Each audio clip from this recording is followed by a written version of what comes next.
Pile సమస్యతో బాధపడుతున్నారా? ఇప్పుడు లేజర్ చికిత్సతో ట్రీట్మెంట్ రేంజ్ హాస్పిటల్స్ లో శాశ్వత పరిష్కారం. ఇప్పుడే సంప్రదించండి. ఆంధ్రప్రదేశ్ ప్రభుత్వం కృష్ణా నది పైన మరొక ఆనకట్ట నిర్మించేందుకు ప్రణాళికల్ని సిద్ధం చేస్తుంది. గతంలోనే వైకుంఠపురం బ్యారేజ్ గురించి పెద్ద ఎత్తున చర్చ జరిగింది. 2018లో దీనికి సంబంధించినటువంటి శంకుస్థాపనలు కూడా జరిగినాయి. అప్పుడు 10 లక్షల క్యూసిక్ల కెపాసిటీతో ఉండేటువంటి బ్యారేజ్ నిర్మించాలనేటువంటి ప్రణాళికని ఏపీ సర్కార్ చేసింది. 2018లో ఈ పనులకి సంబంధించినటువంటి టెండర్లు కూడా పిలిచారు. నవయుగ కన్స్ట్రక్షన్ కంపెనీకి, ఇంకోటి వెంకట్రావు కంపెనీకి సంబంధించినటువంటి కాంట్రాక్ట్ కంపెనీలకి ఈ పనులు అప్పగించేటువంటి ప్రయత్నం జరిగింది. అయితే వైఎస్ జగన్మోహన్ రెడ్డి ప్రభుత్వం 2019లో వచ్చిన తర్వాత ఈ బ్యారేజ్ విషయంలో వెనకడుగు వేశారు. ఆ నిర్మాణాన్ని ఆపేశారు కూడా.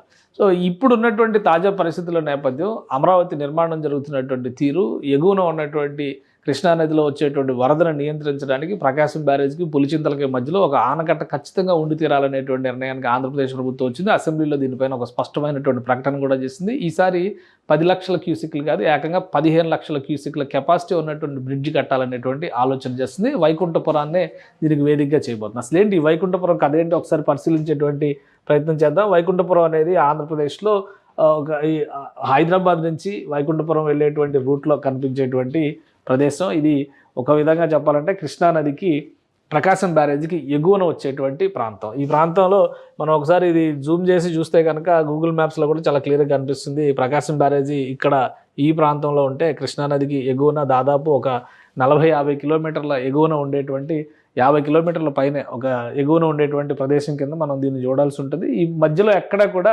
నీటి నియంత్రణకు సంబంధించి కృష్ణానదికి పెద్ద ఎత్తున వరదలు వస్తే నియంత్రించేటువంటి వ్యవస్థలు ఏవి కూడా ఈ ప్రాంతాల్లో లేకపోవడం అనేది ఒకేసారి వరద పోటు పెరిగిన సందర్భంలో ఇబ్బందులు పడుతున్నటువంటి పరిస్థితులు చాలా ఎక్కువగా కనిపిస్తున్నాయి. ఈ నేపథ్యంలోనే విజయవాడ దగ్గర ప్రకాశం బ్యారేజ్ ఉంటుంది. ఇక్కడ అమరావతికి అతి సమీపంలో చూస్తే కనుక ఈ ప్రదేశంలో వైకుంఠపురం కనిపిస్తుంది. సో ఇక్కడి నుంచి అమరావతి రాజధాని నిర్మాణం, ఇది అమరావతి పాత అమరావతి టెంపుల్, ఇది ఇక్కడ అమరావతి రాజధాని నిర్మాణానికి సంబంధించినటువంటి సీడ్ క్యాపిటల్ ఏరియా ఇక్కడ నిర్మాణం జరుగుతుంది. సో వరద నియంత్రణకు సంబంధించి అమరావతిలో కొండవీటి వాగు సమస్య ఒకటి ఉంది, అక్కడ పాలవాగు సమస్య ఉంది. వీటన్నిటిని నియంత్రించడానికి ఇంటర్నల్గా వరద నియంత్రణకు సంబంధించినటువంటి వ్యవస్థలను ఇక్కడ నిర్మిస్తున్నారు. కొండవీటి వాగుకు సంబంధించినటువంటి లిఫ్ట్ స్కీమ్ కూడా ఇక్కడ ఏర్పాటు చేశారు.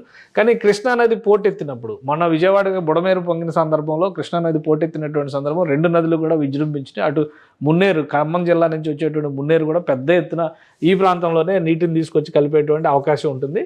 సో అలాంటప్పుడు ఆ స్థాయిలో వరద వస్తే నియంత్రించడం అనేది మరొకసారి కష్టమయ్యే అవకాశం ఉంటుంది. కాబట్టి మొన్న వచ్చినటువంటి హైయెస్ట్ ఫ్లడ్ లెవెల్ 11 లక్షల క్యూసిక్ల నీరు మొన్న వచ్చింది.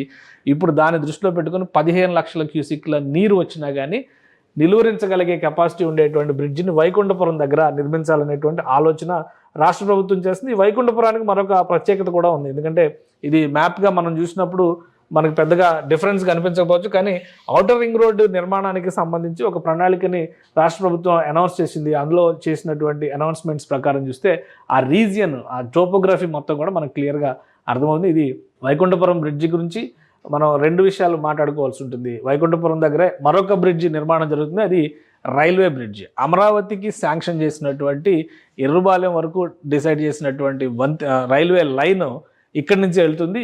ఈ ప్రాంతం నుంచే ఈ దాములూరు వైకుంఠపురం మధ్యలోనే ఇక్కడ ఒక బ్రిడ్జ్ నిర్మాణం జరుగుతుంది. ఇది రైల్వే బ్రిడ్జ్, రైల్వే ట్రాక్కి మాత్రం సంబంధించినటువంటి బ్రిడ్జి. సో ఇదే ప్రదేశంలో ఒకవేళ ఇన్నర్ రింగ్ రోడ్డు కనుక టేకప్ చేస్తే ఇక్కడ మరొక బ్రిడ్జి వచ్చేటువంటి అవకాశం ఉంది. కృష్ణానది పైన వంతెన, కేవలం వంతెన మాత్రమే వచ్చేటువంటి అవకాశం ఉంది. ఇదే ప్రాంతంలో ఇప్పుడు మరొక ఆనకట్ట, అంటే ఎంత జాగ్రఫీ పరంగా చూస్తే ఇక్కడ ఎంత కంజెషన్ వస్తుందంటే కృష్ణానది నుంచి దాటడానికి 3 మార్గాలు కనిపిస్తాయి. ఒకటి రైల్వే ట్రాక్ ఉంటే 2 రోడ్డు మార్గాల కింద మనం చూడాల్సి ఉంటుంది. ఆనకట్ట పైనుంచి కూడా రాకపోకలకు అవకాశం ఉండే విధంగా రోడ్డు నిర్మాణం జరుగుతుంది. కాబట్టి దాన్ని కూడా ఒకసారి ఆలోచించాల్సినటువంటి అంశంగా కనిపిస్తుంది. ఇది మొత్తం జాగ్రఫీ పరంగా ఒకసారి మనం పరిశీలిద్దాం. ఈ ప్రదేశంలో ఇంకా ఏమేమి లొకేషన్స్ ఉన్నాయి, ఇంకా ఏమేమి అంశాలు ఉన్నాయి కూడా ఒకసారి చూద్దాం. ఇది కృష్ణానదికి సంబంధించి చాలా చోట్ల మనకి క్లారిటీ వచ్చేటువంటి, నది లోపల ఉండేటువంటి అనేక దీవులకి సంబంధించిన సముదాయం ఇక్కడ మనకు కనిపిస్తుంది. సో వైకుంఠపురం దీనికి సీడ్ క్యాపిటల్కి సంబంధించి ఇదంతా కూడా సీడ్ క్యాపిటల్ ఏరియా. ఈ సీడ్ క్యాపిటల్ ఏరియా, ఈ స్క్వేర్స్ ఉన్నాయన్నీ కూడా సీడ్ క్యాపిటల్ ఏరియా, అంటే కోర్ అమరావతి రీజియన్ అవుతుంది. ఇటువైపు అంతా టూరిజం రిలేటెడ్ డెవలప్మెంట్స్, వాటి మీద ప్రణాళికలు చేశారు. ఇటువైపు చూస్తే కనుక వైకుంఠపురం దగ్గర ఈ ఐఆర్ఆర్, ఇన్నర్ రింగ్ రోడ్డుకు సంబంధించిన రోడ్డు, రైల్వే లైన్కి సంబంధించినటువంటి బ్రిడ్జి వస్తే ఈ ప్రదేశంలోనే ఒక ఆనకట్ట వస్తుంది. ఈ ఆనకట్ట వచ్చిన తర్వాత ఇక్కడ నీటి నియంత్రణకు కావాల్సినటువంటి స్లూయిజ్లు పెడతారు, లాక్ సిస్టమ్ ఉంటుంది, గేట్లు ఎత్తేటువంటి వ్యవస్థలు ఏర్పాటు అవుతాయి.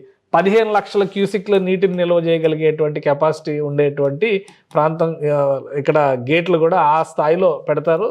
కాబట్టి ఇదొక టూరిజం స్పాట్గా కూడా మారుతుందని చెప్పని రాష్ట్ర ప్రభుత్వం చెప్తుంది. ఇక్కడ పర్యాటకంగా అభివృద్ధి చేసేందుకు బ్యాక్ వాటర్స్లో వాటర్ గేమ్స్ రిలేటెడ్ కానీ ఇతర పర్యాటకపరమైనటువంటి అంశాలకి సంబంధించినటువంటి వ్యవస్థను ఏర్పాటు చేయడం, రిసార్ట్స్ లాంటివి. ఎందుకంటే ఈ ప్రాంతంలో కూడా చాలా ఐలాండ్స్ కనిపిస్తూ ఉంటాయి. ఇక్కడ చూస్తే కనుక ఇవన్నీ కూడా ఐలాండ్స్ లాగా ఉన్నటువంటి ప్రదేశాలే. కృష్ణానది మధ్యలో ఉండేటువంటి ఐలాండ్స్ ఇవన్నీ కూడా. ఇక్కడ ఎలా అయితే ప్రకాశం బ్యారేజ్ దగ్గర మనం గమనించి చూస్తే ఇది మొత్తం భవానీ ఐలాండ్ ఎలా అయితే మనం చూస్తామో అదే తరహాలో ఇక్కడ కూడా ఐలాండ్ టూరిజంని డెవలప్ చేయొచ్చు అని చెప్పని ఆంధ్రప్రదేశ్ ప్రభుత్వం భావిస్తుంది. దీనికి సంబంధించి 4,000 కోట్ల రూపాయల వరకు అంచనా వేశారు. 4,000 కోట్ల రూపాయల ప్రణాళికతో ఈ బ్యారేజ్ని అతి త్వరలోనే నిర్మాణ పనులు మొదలుపెట్టేటువంటి అవకాశం ఉంది. ఎందుకంటే దీనికి కొత్తగా డిపిఆర్లు చేసేటువంటి అవకాశం ఉండదు. ఓన్లీ కెపాసిటీ పెంచుతున్నారు కాబట్టి. ఇంతకు ముందర 10 లక్షల క్యూసిక్లు చేశారు, ఇప్పుడు 15 లక్షల క్యూసిక్లు చేస్తున్నారు కాబట్టి దానికి సంబంధించినటువంటి మార్పులు చేర్పులు మినహా మిగతా పెద్దగా మార్పులు చేర్పులు చేయడానికి అవకాశం ఉండదు. కాబట్టి రాష్ట్ర ప్రభుత్వం వీలైనంత తొందరగా వైకుంఠపురం బ్యారేజీకి సంబంధించినటువంటి పనులు కూడా ప్రారంభించాలని ఆశిస్తుంది. ఈ డిపిఆర్ ఇవన్నీ కంప్లీట్ అవ్వడానికి ఒక 6 నెలల సమయం పట్టొచ్చు. అంటే ఈ వర్షాకాలం తర్వాత వైకుంఠపురం దగ్గర బ్రిడ్జికి సంబంధించినటువంటి నిర్మాణ పనులపైన స్పష్టత వస్తుంది.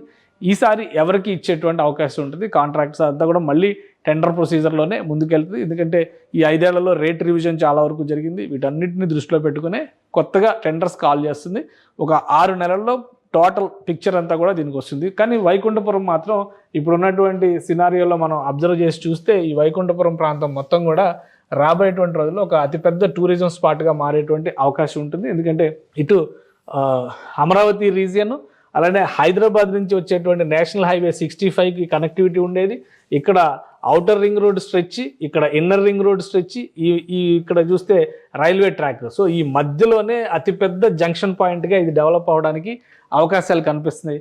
వైకుంఠపురం పరిసర ప్రాంతాల్లో ఉండేటువంటి ఇతర టూరిజం రిలేటెడ్ అంటే టెంపుల్ టూరిజం కావచ్చు, ఇతర చారిత్రక ప్రదేశాలపైన కూడా రాష్ట్ర ప్రభుత్వం అధ్యయనం చేస్తుంది. ఇప్పటికే మనకున్నటువంటి సమాచారం ప్రకారం రాష్ట్ర పర్యాటక శాఖ అమరావతి దాని చుట్టుపక్కల 100 కిలోమీటర్ల రేడియస్లో ఉన్నటువంటి చారిత్రక ప్రదేశాలన్నిటిని కూడా ఒక షార్ట్ లిస్ట్ చేసింది. దానిని సర్క్యూట్ల రూపంలో టూరిజం కోసం డెవలప్ చేయాలనేటువంటి ఆలోచన చేస్తుంది. కాబట్టి ఇప్పుడు ఇటువంటి బ్రిడ్జిలు వచ్చినప్పుడు అది మరొక సదవకాశంగా రాష్ట్ర ప్రభుత్వం భావిస్తుంది. కాబట్టి అన్ని విధాల దాన్ని సద్వినియోగం చేసుకునేందుకు ప్రణాళికని పైన కసరత్తు చేసేటువంటి అవకాశం ఉంది. ఒక 6 నెలల్లో దీనిపైన మరింత క్లారిటీ వచ్చేటువంటి ఛాన్సెస్ ఉన్నాయి.